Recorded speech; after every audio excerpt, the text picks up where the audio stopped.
చర్చికి రాముందు నాకు క్యాన్సర్, నాకు గడ్డలేసింది. హాస్పిటల్కి వెళ్ళాను. డాక్టర్ గారు ఇంకేం లేదన్నాడు. నేను చర్చికి వచ్చినాక నేను బాగుపడ్డాను. నాకు ఇక్కడ గడ్డి అయ్యగారు ప్రార్థన చేసి పెట్టాడు. నాకు ఈ గడ్డ కరిగిపోయింది. లేదు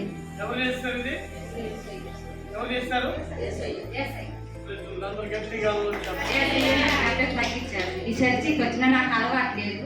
ఏమనుకోని తప్పు ఒకటి క్షమించండి.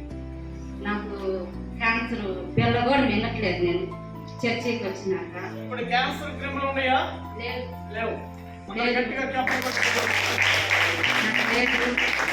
పిల్ల కూడా మిన్నట్లేదు.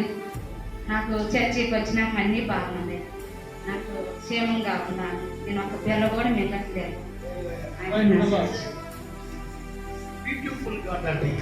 ఎవరు చాలా చక్కటి దేవుడు. ఆయన ఎలాంటి దేవుడు?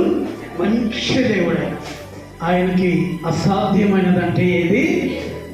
చూడు, కొన్నిసార్లు మనము సహోదరి చదువుతుంది, చర్చికి ఎందుకు రావాలి అనుకుంటాం మనం కదా, ఎవరి కోసం రావాలి అనుకుంటాం కదా మనము.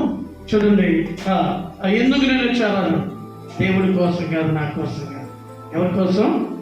నీ కోసం రావాలి. ఎవరి కోసం రావాలి? చెబుతుంది, ఈ చర్చికి వచ్చి రాకమున్న ప్రార్థన చేయట్లా, చేస్తుంది, ఆరాధనకి వెళ్తుంది. ఎలా ఉంది? క్యాన్సర్తో ఉంది. ఎలా ఉంది? కానీ నా దేవుడు, నేను ఆరాధిస్తున్న దేవుడు మాత్రము అలాంటి దేవుడు. క్యాన్సర్తో బాధతో ఉంటే చూసే దేవుడు కాదు. హల్లెలూయా. ఆయన పేరు నజరేయుడైన యేసు. హల్లెలూయా. ఇంకెవరు?